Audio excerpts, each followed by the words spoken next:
The old Dodge. Well, I forgot my GoPro, so I'm just giving you a quick clip here with the phone.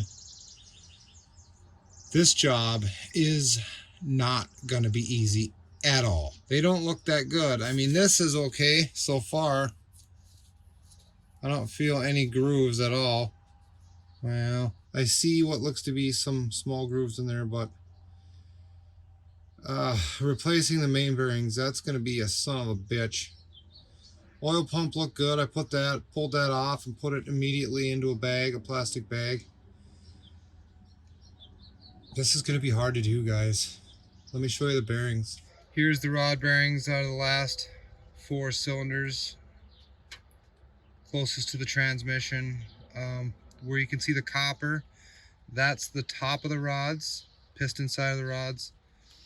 And then the other side, which isn't so bad, that's the cap side. So yeah, that's where the knocking's coming from. I really hope there's not one that's worse.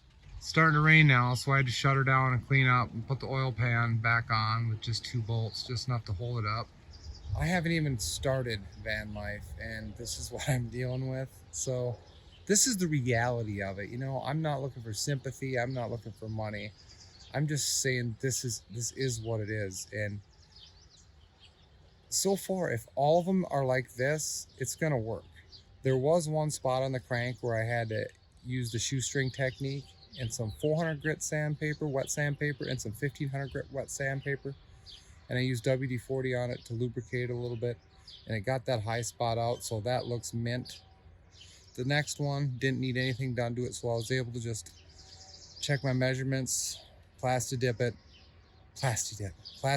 it, and yeah, it's well within specs. It's like 15 thousandths to 20 thousandths, so it's actually pretty tight.